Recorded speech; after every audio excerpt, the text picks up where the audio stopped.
maa ngi lay nuyu. di la fay bu baax a baax Aram Touré xibaaru marax yi ni ko waxee ak ponk yi ca gën a fës jàpp leen Sadio Mané ñu ko doon xaar nag fii ci Ndakaaru ngir rek sargal ko ci trophée boobu nag mu am ci Afrique waaye la ñu seetlu rek mooy mujjul dikk kon mu mel ni rek am na lu ko tënk loolee ñu fas yéene ko woon amal fa ñu naan musée des civilisations noires dinañ ci dikk ak lu tax rek kon mujjul ñëw ci Ndakaaru ñu daal di àddu nag ca la xewoon fële ca kër docteur ba ca Grand Yoff di hôpital hôpital général Idriss Pouye ca Grand Yoff gannaaw nag faatu ko benn xale rek bu ñu fa doon opéré tey nag waa kër docteur ya foofu daal nañu rek wax gannaaw ab tekkaaral bu amoon ca ñoom nag la ñu jàpp rek mooy wayjuru xale boobu nag dañuy nekk di wax nag su dul noonu du ñu leen ca topp ndax ñoom la ñu waroon def yépp def nañu ko fële ca Sangil ak song ba ñu fa amaloon muy nag liggéeykaayu chinois yooyu ba tax na nag ñu yóbboon fa 20 millions ci suñu koppar jëwriñ ñi dénk wàllu njënd mi yegg foofa nag di leen xamal ni dina def seen kéemtalaay kattan ngir nag ñu gën leen a taxawu ci wàllu kaaraange loolu nag mu nekkoon ay bis yi weesu muy song bu metti boo xamante ne amaloon nañ ko foofu ñi nga xamante ni ñoom ñooy yëngu tamit te liggéeyu gerte ba ñoom yéy nañu yàbbi ci mbir mi mbokki ponk yaa ngi nii bu ngeen taaxirloo tuuti ñu faram-fàccee xibaar yi.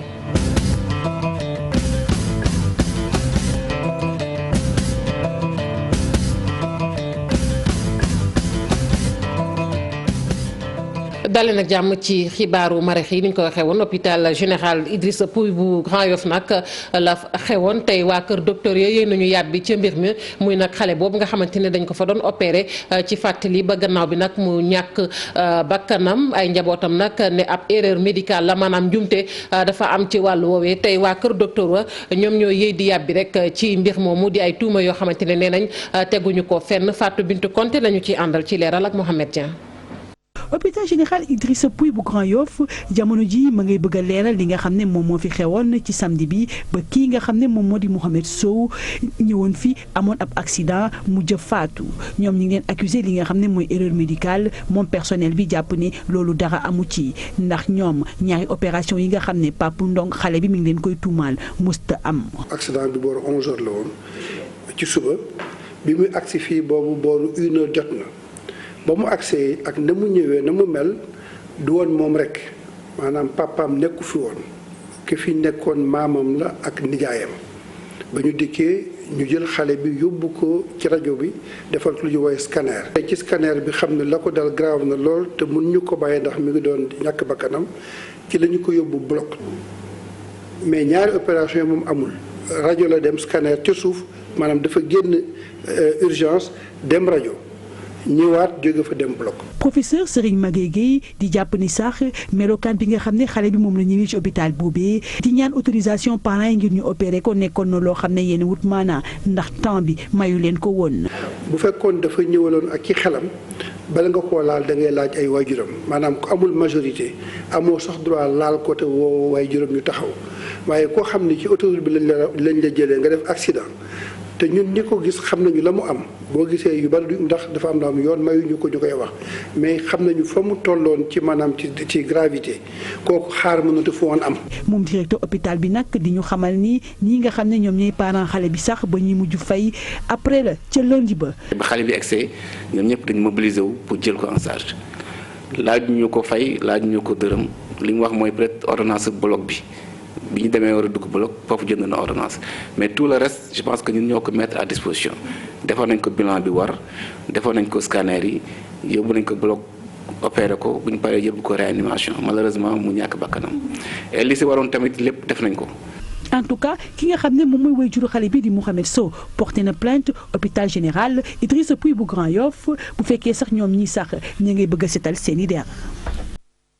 Fatou Bintou Konté ñu ko jaajëfal bu baax a baax démb ci procès bi ñeel nag Fatoumata Mactar Ndiaye di soxna soosu ñu faatoon ca Pikine mu nekkoon rek vice présidente bu CSE ci atum 2016 kooku nag ñu te ne woon ràpp tëcc muy ab chauffeur am ñu gën ko xam rek ci Samba Sekou Sow procureur nag la muy sàkku ci moom daal mooy nañu ko tëj giiru dundam naam sax nag ñu ngi xaar verdict bi ñaar fukki fan ak benn lay doon ci weeru janvier ñu teewlu maître Boubacar Dramé moom avocat partie civile bi la partie civile boobu sax di laajub ndàmpaay lu toll ci juróomi téeméeri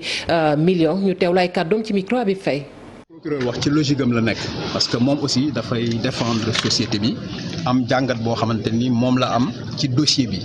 parce que liñ ko doon toppee muy assassinat tentative d'assassinat tentative de vol avec effraction ak violence moom peut-être beneen gis-gis la ci am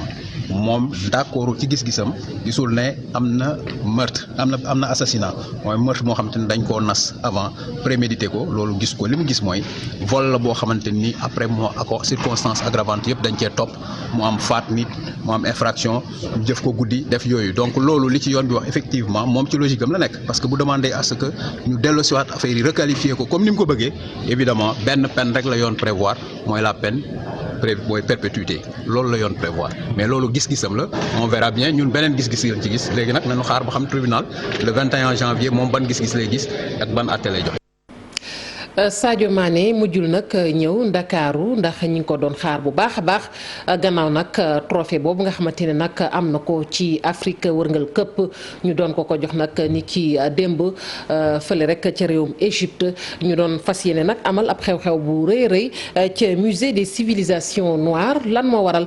teewul moom Sadio Mané Bakary Cissé nekk chargé communication mi ngi ci yàbbi ñu teewlu ko.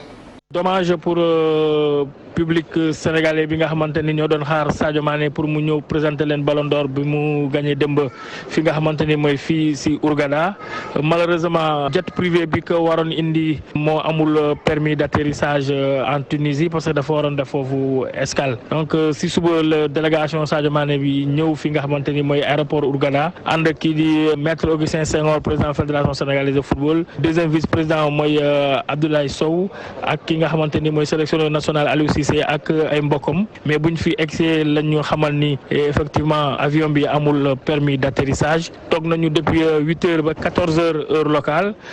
malheureusement après Liverpool woote wax ni effectivement joueur bi mënul toog fii di xaar loo xamante ni xamuñu kañ lay génn kañ lay ñëw donc du coup ils ont décidé de ramener le jet privé vers Liverpool.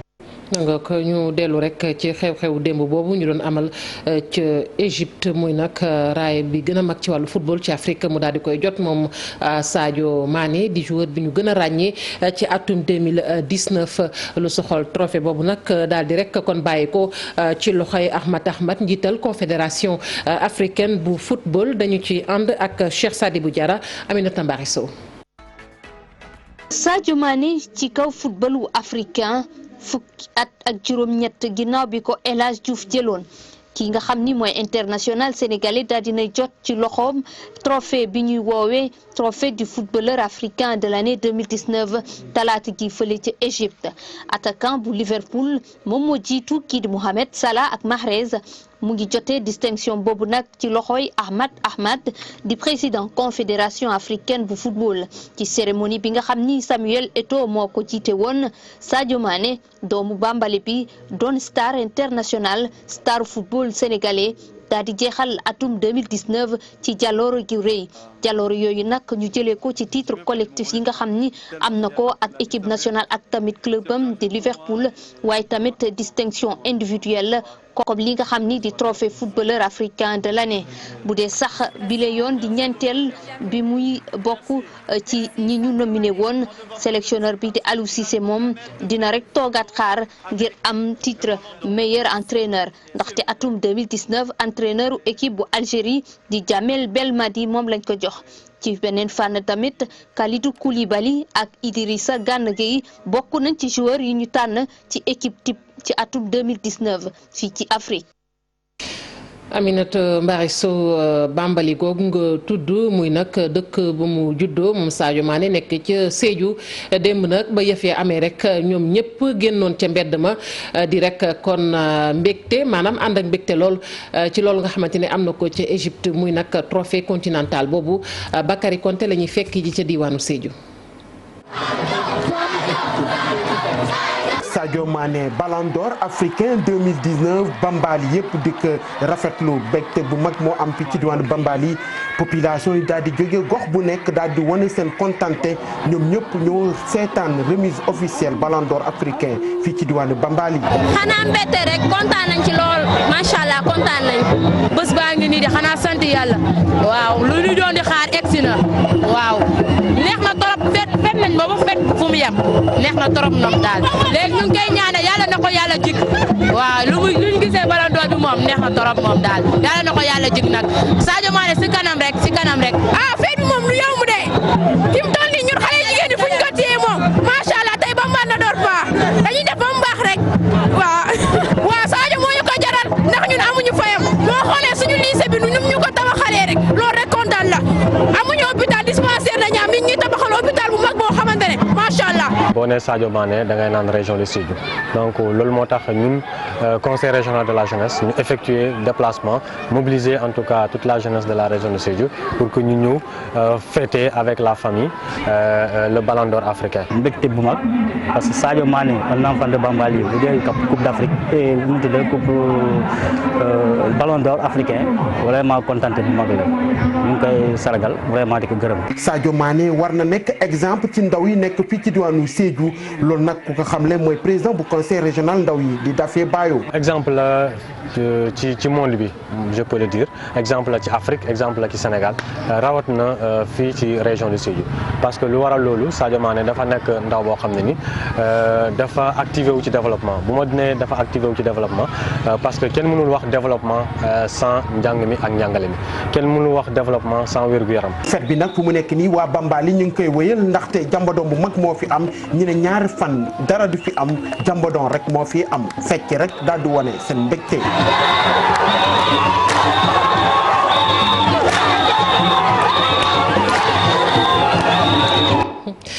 Sadio Mané nag loolee mu yëkkati tey bu ñu jàpp rek ni lu yomb la ndax liggéey dëgg moo ko jox liggéey boo xamante ne sax booy xool ma nga door ca atum 2009 jàpp 2010 ci jaar-jaaram ci génération foot waaye ki nga xamante ne nag moo ko gis ba xam ni kii kat ku ko topp dëgg ëllëg dana doon ko mag ci wàllu football muy Malang Mané doon ab recruteur mi ngi fàttaliku rek Sadio Mané ak ndawam Mamadou Fall Jafara Ba.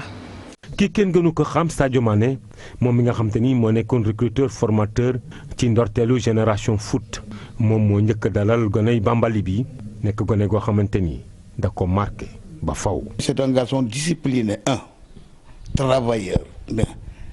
poli, correct. À la limite même, on dirait qu'il est timide. C'est pas ça. Il est vraiment jovial, il rigole avec tout le monde, il s'aime tout le monde, mais liggéey la.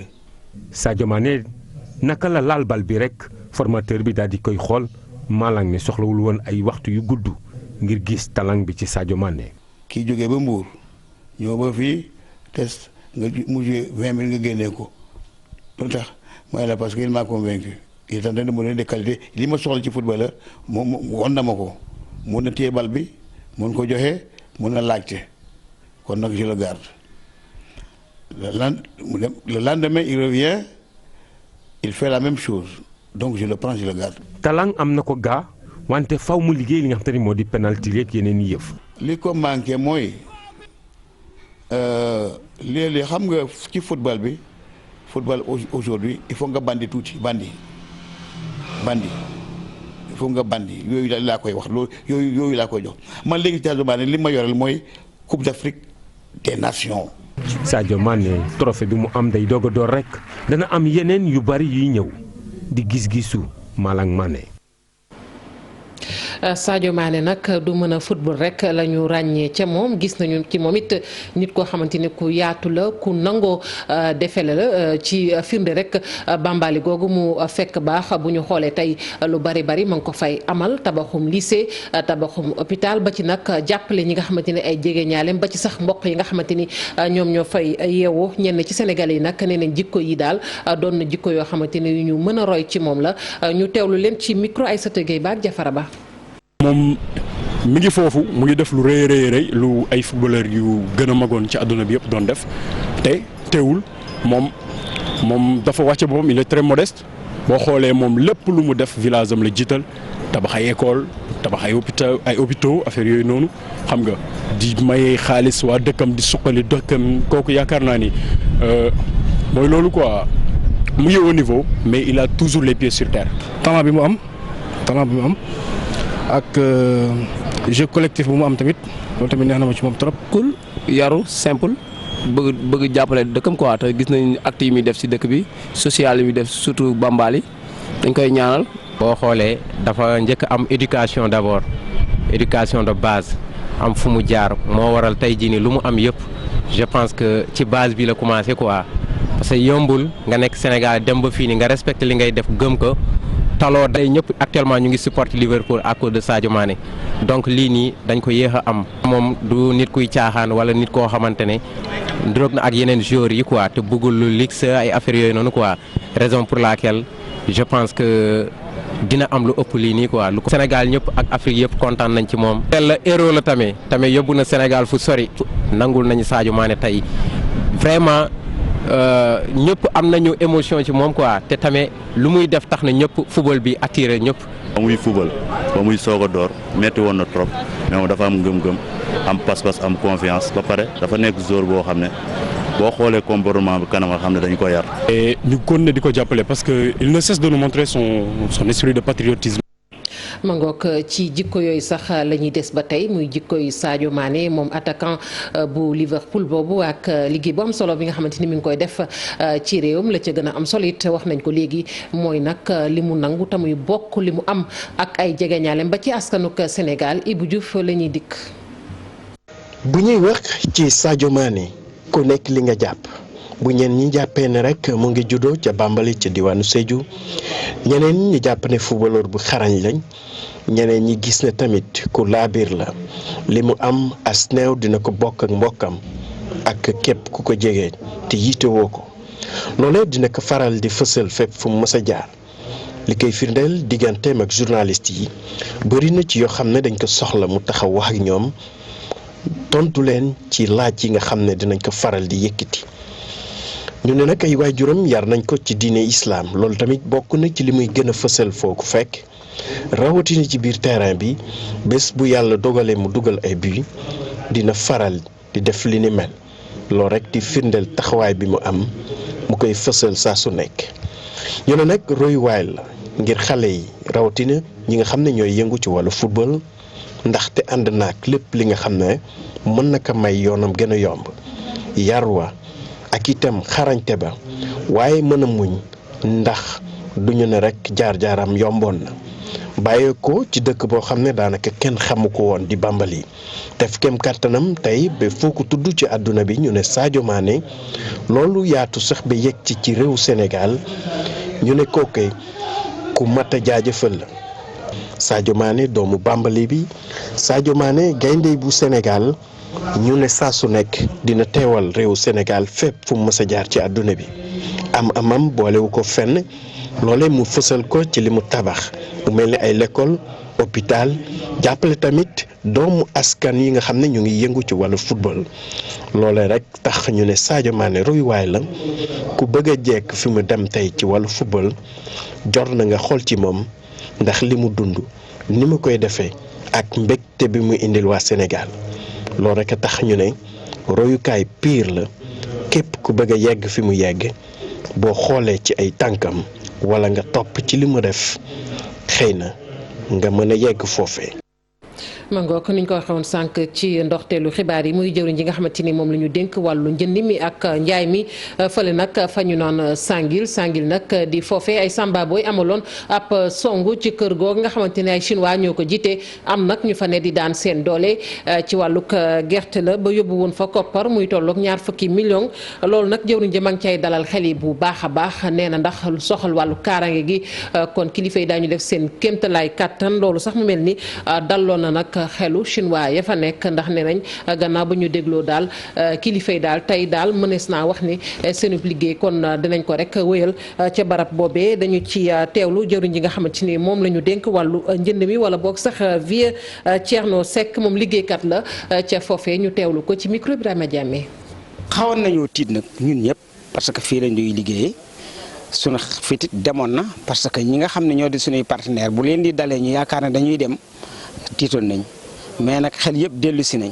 parce que ni mu dellu si mooy d'abord réaction président de la république delloo si na nit ñi aussi ba mu amee ba léegi fépp ci Sénégal fépp ci tund wi fépp ci réew mi ñëpp ñëw nañ fi seet si defal ñu wane ni loo xam ne la lu yàlla dogalal la rek mais ñaanatuñ yàlla mu am vraiment nit ñi dellu si waat nañ ba liggéey bi commencé waat na bu baax bu baax parce que fii ñaari usines chinois ñoo fi nekk ak benn boo xam ni bu Sénégal la quoi ab Sénégalais moo koy gérer mais bu may wax ci chinois yi puisque ci moom nga ma laaj fii nii rek ñu taxaw tey ji lu mu bon danañ utiliser lu mat 300 nit ci bis bi waaw fële ne le beneen bee lu mu bon dana utiliser lu mat 100 nit ak nangam ci bis bi boo ko boolee mu war a nekk 400 nit mais du waa dëkk bi rek ñoo fi ne fii Sénégal yëpp fi nekk boo duggee ci dëkk bi kër goo dugg am na gan. mu jóge Casamance mu jóge Ndakaaru mu jóge ci yeneen région yi ak aussi itam tund yi dëkk yi nga xam ne ñoo war Sàngeel yëpp ku ci nekk yaa ngi ñëw di daan si doole fi yàlla di la war sëgali li nga xam ne moom nga ci war a am. lu soxal wàllu gerte gi nag dinañ dégg lu baree bari ku jég politique gi di wax rek ne nguurug Sénégal la mu mbébatoon ci atum 2017 loolee amul muy nag ñu am ceeb bu doy wàllug ceeb boobu nag ñu gis ni tey Sénégal def na ci ay jéego yu baree bari jëwriñ ji nga xamante ni moom la ñu dénk wàllug mbay mi moom moo ko xamle ndax nee na ci diirug juróom-benn at yi képp gis nañu jéego yi ci nguurug Sénégal def kon ku jég politique gi na bàyyi rek di yëkkati nag ay kàddu yoo xamante ni teguwul fenn Moussa Baldé ñu teewlu ko ci micro Salif Sow. wax mooy maanaam mbéyum ceeb Sénégal gis nañ jéego li ci Macky Sall def nguuram li ci def heure bi adduna bi yëpp seede nañu Sénégal li ñuy béy ci ceeb upp na million junni tonnes loolu boo ko méngalee ak 2012 maanaam upp na juróomi yoon li ñu doon béy fii ceeb loolu ñun li ñu wax mooy. dañuy continuer liggéey boobu kenn duñu perturber di ci critiquer di ci wax leen ñun dëgg bi la ñuy wax sénégalais yi ñu ngi am ay résultats egguñu résultat bu ñu bëggoon mais dinañ ko am incha allah dinañ ci jot. li ci des mooy autosuffisance en riz maanaam seetal dëkk bi loolu warul nekk mbirum politique balaa ngay critiquer Sénégal nga ne atteindreul mais tey ngaa joxe sa xalaat nga xool nan lañ koy atteindre tey ngaa dem béy. benn kii nga xool est-ce que yow tamit di nga ci mën a bokk parce que loolu moo am solo parce que autosuffisance c'est une question vraiment bu war a dugg ci suñu sécurité nationale. mu nekkoon jëriñ ji dénk wàllug mbay mi mbokk yi fii la ñuy tàggatoo yéen ci xibaaru marax sant leen gërëm leen bu baax a baax Aram Touré ma bàyyi la nga wéyal ci.